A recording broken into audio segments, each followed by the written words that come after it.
शिकवत नव्हते तुम्हाला, मी फक्त सांगत होते. नाही सांगू नका आणि आम्हाला काय ऐकायचं बी नाही. आणि काय हो सुनबाई, इतके दिवस झाले तुम्हाला या घरात येऊन, तुम्हाला एवढं बी माहित नाही की आधी पतींना काय बी थंड चालत नाही? हा, पावसा पाण्याचे दिवस आहेत, हे असलं काहीतरी थंडगार खाऊन ते आजारी पडले म्हणजे, सर्दी झाली म्हणजे? हा झालं काय? झालं? झालंय फ्रूट कसरड.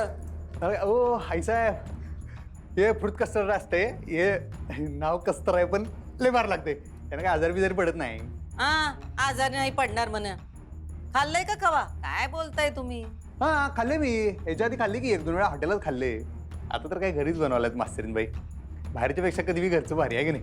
अहो आमचं एवढंच म्हणणं आहे, थंड पदार्थ खाऊन तुम्हाला सर्दी होते का नाही? हा, काय ती ॲलर्जी की काय होते का नाही?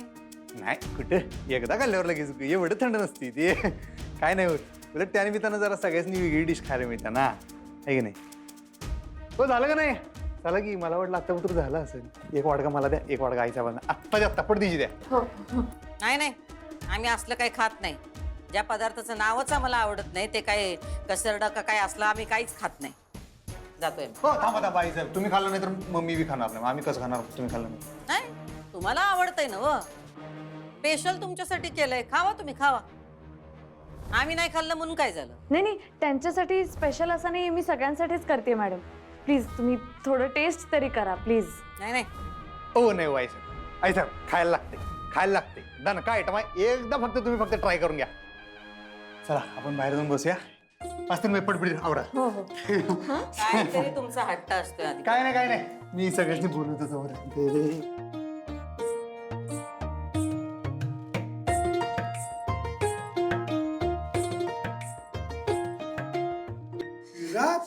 अगं काय केलंस तू हे? मला जेवायचं नाहीये, भूक नाहीये. हिचं ऐकून ऐकून भूक मिटलीये माझी. माझं आयुष्य आहे, मग का प्रत्येक गोष्टीमुळे ढवळाढवळ करतेय? का प्रत्येक गोष्टीत नाक खूप असतेस तू आई? हे बघ, हे माझं आयुष्य आहे. त्याचं भलं वाईट काय व्हायचं असेल ना ते मी बघून घेईन. मध्ये पडू नका.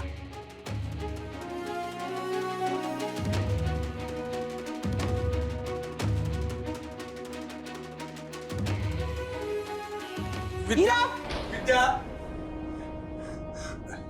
ऐक माझं. काय करू या मुलीचं? ही काय वागण्याची पद्धत झाली?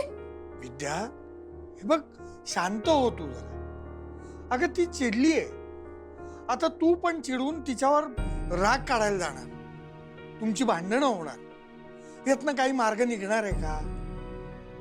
हे बघ, तूच मगाशी म्हणालीस ना की तुम्ही दोघं बसून व्यवस्थित बोलून काय तो मार्ग काढा, आणि तूच असं वागतेस. अहो पण तुम्ही बघताय ना कशी वागली ती. हे काय वागणं आहे? असं अन्नाला उडवून लावणं बरोबर आहे का? एवढे समज नाही या मुलीमध्ये. विद्या, अगं केलंय तिने, झालंय ना आता. हं? हे बघ, तू आत्ता रागात जाऊन तिला बोललीस तर त्याचा परिणाम काय होणार आहे सांग. आत्ता ती रागात आहे, जरा शांत होऊ देत तिला, नंतर मी बोलतो तिच्याशी. हो नाही, खरंच तुम्हीच बोला तिच्याशी. मी शांतपणे बोलूच नाही शकणार या मुलीबरोबर. बर, मी बोलतो. हं? तू नको काळजी करूस. अरे देवा. अहो अहो थांबा, काय करताय? मी उचलते, तुम्ही बसा. काय करावं? खरंच हो, लहान असती ना फटके लगावले असते मी या मुलीला. मुलं मोठे झाले तर मारताही येत नाहीये ना. काय वागण्याची पद्धत आहे? स्वतःचं भलं बुरं काही काही कळू नये का यांना? खरंच अन्न हे पूर्ण ब्रह्म असं शिकवतो आम्ही मुलांना, आणि हे बघा काय वागतायत.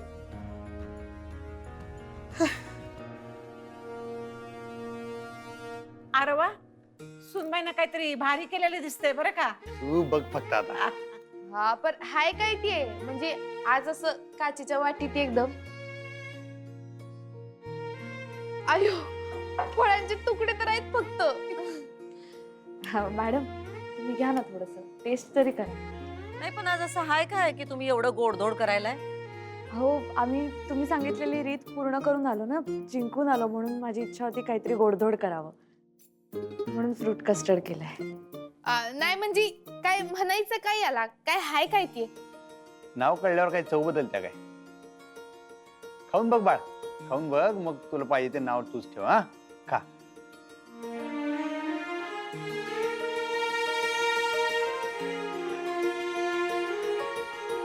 एक नंबर. बाबा नाही दिसत आहेत कुठे, मी बोलावून आणते त्यांना. अहो बोलवून बी ते आले नाही तिथं. बाकीची सगळी मंडळी जमलेत का नाही इकडं? हा, नसल त्यांची इच्छा इथे यायची. धनाजी, त्यांच्या खोलीत पाठवून दे. नाही मॅडम, माझी इच्छा होती सगळ्यांनी एकत्र बसून खावं. तसं झालं तर बरं होईल. माझंही तेच म्हणणं आहे.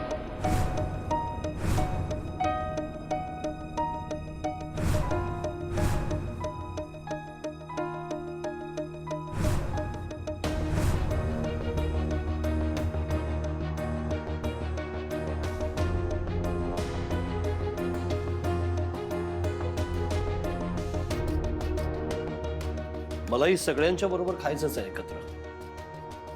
आणि असंही खोलीत एकट्याने पडून खाण्याचे दिवस गेले माझे आता.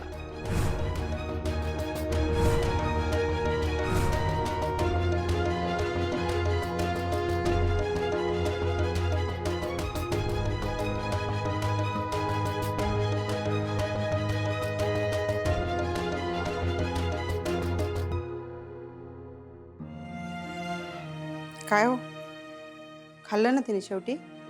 हं, जेवली ना? हो, खाल्लंय. काय करावं या हिराचं, मला काही कळतच नाही. डोकंच काम करत नाहीये माझं. कशी वागते ती?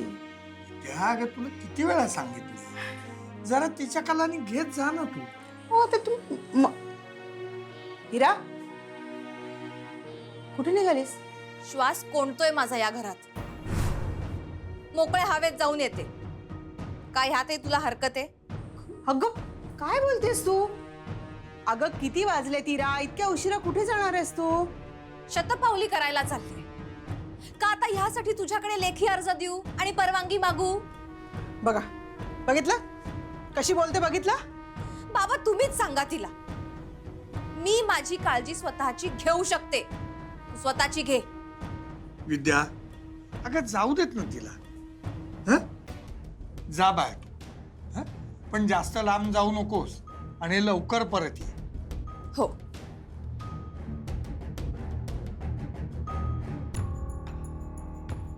काय हो, कसं होणार आहे या मुलीचं? मला खूप कठीण वाटतंय. माझं डोकंच काम करत नाहीये. विद्या, अगं किती वेळा सांगितलं की जरा तिच्या कलानी घेत जा ना. मी आता पूर्वीचा चारुहास आहे, अगदी पूर्वीचा. माझी चारुलता होती ना, त्यावेळचा चारुहास. मला सगळ्यांच्या बरोबर एकत्र राहण्यात, एकत्र गुण्यागोविंदाने खाण्यापिण्यात इंटरेस्ट आहे. त्याच्यात माझा आनंद आहे. उगाच आपलं सगळ्यांच्यावर सत्ता गाजवण्यात मला काही आनंद नाहीये. आणि बाळा, तू ही एवढी सगळी तयारी केली आहेस, फळं वगैरे मागून घेतली असेल, स्वतः राबून बनवलेस, तर मी एकटा खोलीत का खाईन? मी इथं तुम्हा सगळ्यांच्या बरोबर खाणार.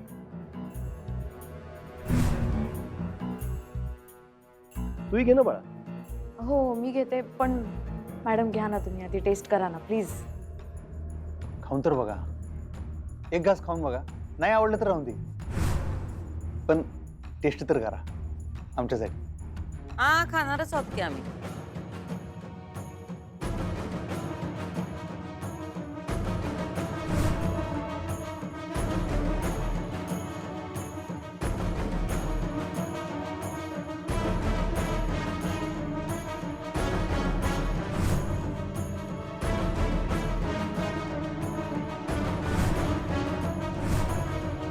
चांगलं झालंय काय ते?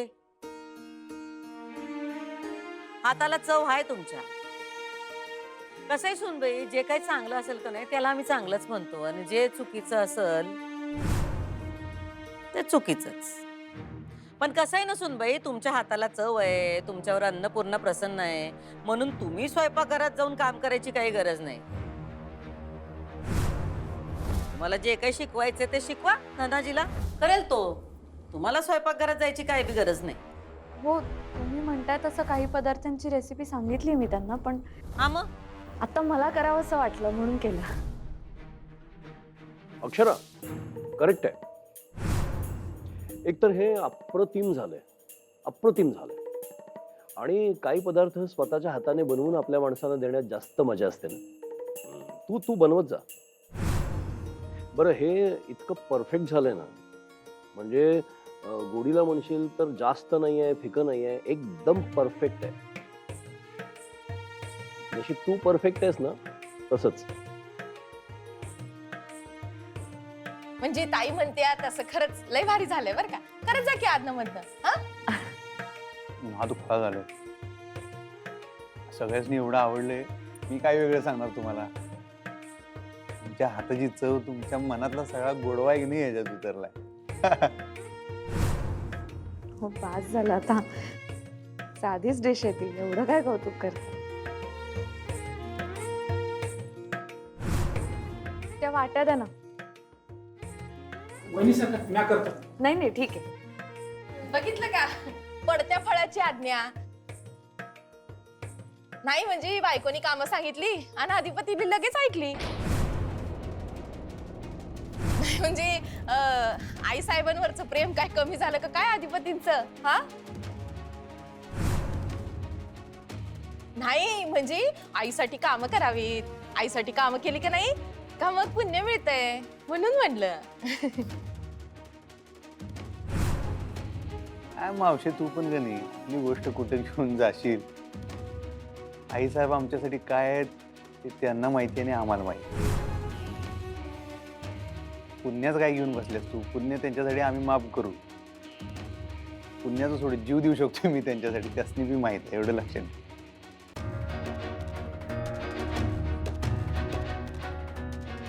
काय चांगली आयडिया दिली मावशींनी. हे ऐकून आता मॅडमचाही मूड चांगला झाला असेल. हीच वेळ शाळेचा विषय त्यांच्याशी बोलते. डायरेक्ट तर नाही बोलता येणार, कसं बोलायचं?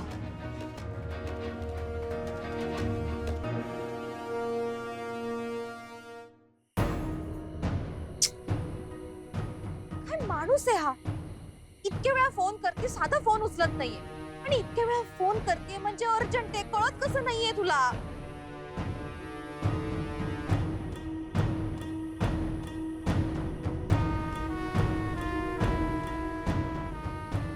हिला काय झालं, एवढे का फोन करते?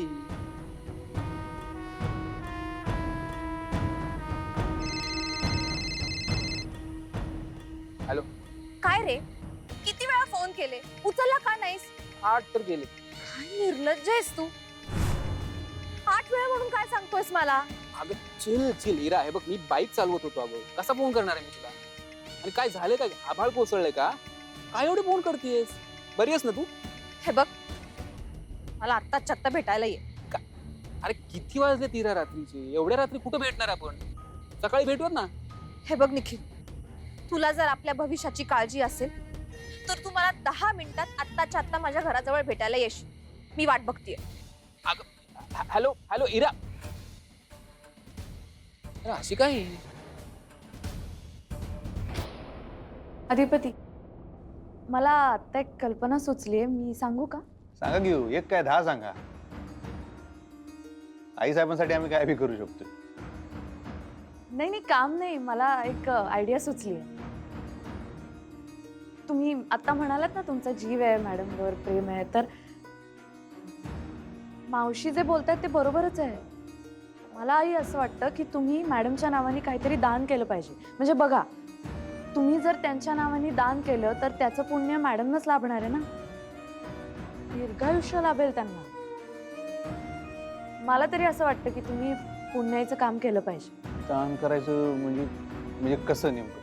दान करायचं म्हणजे आता बघा, मॅडम अन्नदान करतात किंवा गरजू व्यक्तींना आपण कपडे देऊ शकतो, हां, वह्या वाटप करू शकतो, गणवेश वाटप करू शकतो, किंवा काही मुलं ज्यांना फी भरता येत नाही त्यांची फी माफ करू शकतो. असं असं काही करू शकतो आपण.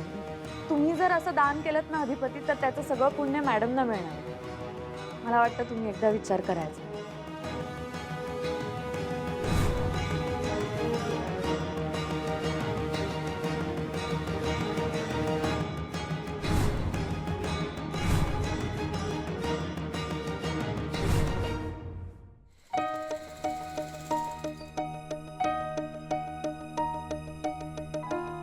कुठे ज्योतिषी कुठे बोलीस ना भविष्याबद्दल बोलायचंय म्हणून म्हटलं ज्योतिषी कुठे हा जो तुझा कॅज्युअल अप्रोच आहे ना, त्याच्यामुळेच मला कंटाळा आलाय, वीट आलाय मला त्याचा. आणि ह्याच अप्रोच मुळे ना आई बाबा मला बोलतात, एस्पेशली आई.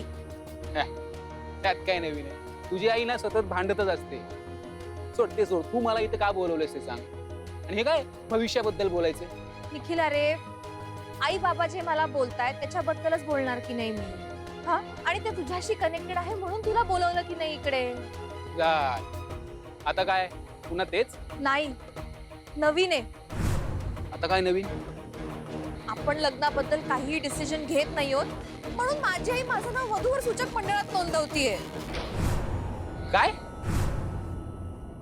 नाही म्हणजे हे काय मध्येच दान करण्याचं खूळ काढलंय? अहो, खूळ नाही, उलट तुम्ही बोललात म्हणूनच सुचलं मला.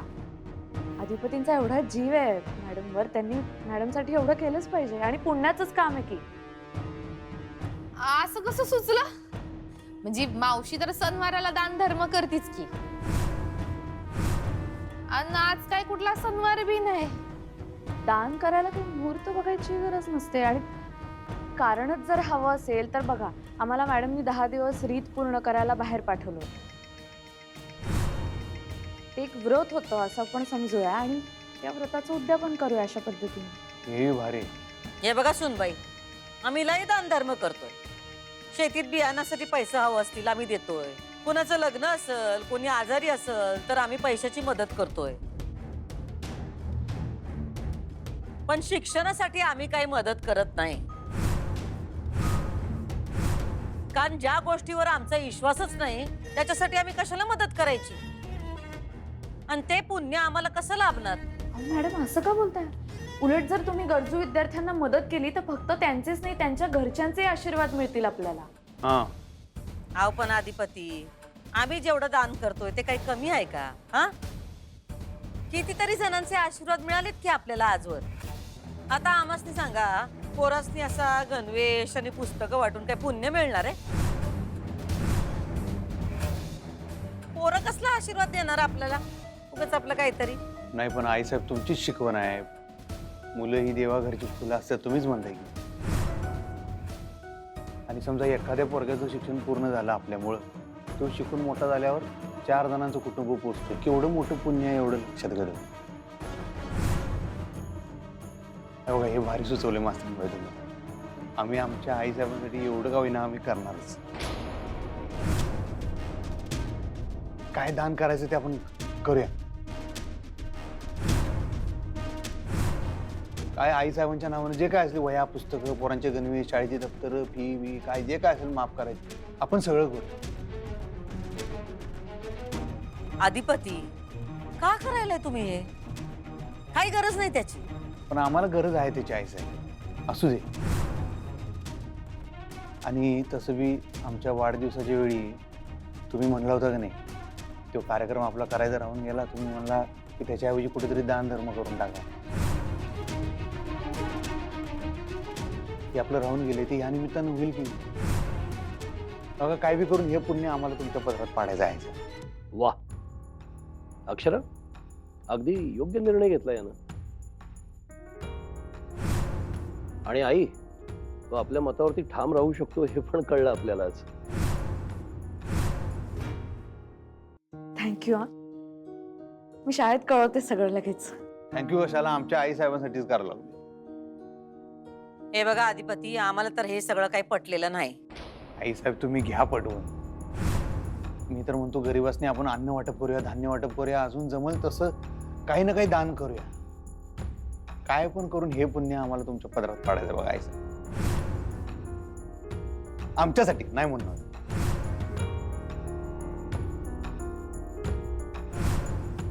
ठीक आहे, आता तुम्ही सगळ्यांनी सगळं ठरवलेलंच आहे. आम्ही काय म्हणणार, करा काय तुम्हाला योग्य वाटतंय ते. नाही नाही असंच नाही आई साहेब, या कामाला तुमचा जोरदार आशीर्वाद पाहिजे.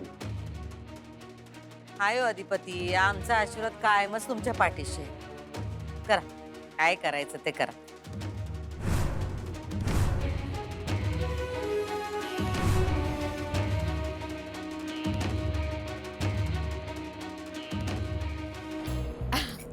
अगं मम्मी, आता समजेत जण म्हणले की चांगलं झालंय. हा वय वय खरंच लय भारी झालंय बर का. हा चला. सुनबाई, खरंच लय झाक झालं होतं बघ. चल मी बी येते. अक्षरा, मला खरंच खूप आनंद झालाय. खूप छान वाटलंय मला. एकतर कधी नव्हे ते याने तुझ्या बाजूने स्टँड घेतला तिच्या समोर आणि चांगल्या विचाराच्या बाजूने उभा राहिला, ठाम राहिला. चांगली गोष्ट आहे, प्रगती आहे. मग आता निर्णय झालाय तर पुढची तयारी करा सगळी.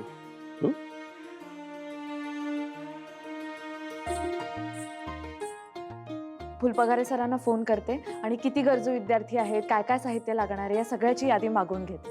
मग त्याप्रमाणे आपण काम सुरू करू. चालेल? पळील.